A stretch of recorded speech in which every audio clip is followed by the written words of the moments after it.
नमस्कार. आज मी बनवले होते दडपे पोहे. कसे बनवायचे चला बघूया आजच्या व्हिडिओमध्ये.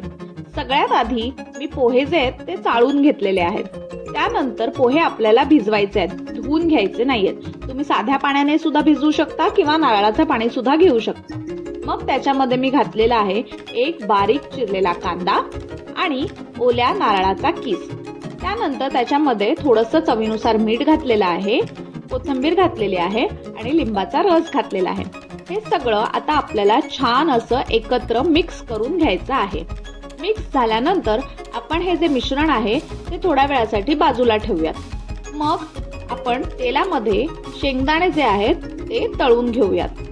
त्याच तेलामध्ये नंतर आपण फोडणी बनवूयात.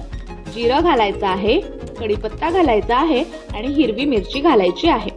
आता तळलेले शेंगदाणे जे आहेत ते आपण त्या पोह्यामध्ये ऍड करूया आणि फोडणी सुद्धा आपण त्या पोह्यामध्ये ऍड करून घेऊयात. ऍड केल्यानंतर परत हे सगळं जे आहे ते छान असं मिक्स करून घेऊयात आणि कोथिंबीर घालून याला गार्निश करूयात. सर्व करताना त्याच्यामध्ये घालूया डाळिंबाचे दाणे आणि थोडीशी बारीक शेव आणि तयार आहेत तुमचे दडपे पोहे. व्हिडिओ आवडल्यास नक्की लाईक करा, शेअर करा, चॅनलला सबस्क्राईब करायला विसरू नका. भेटूया नवीन व्हिडिओमध्ये.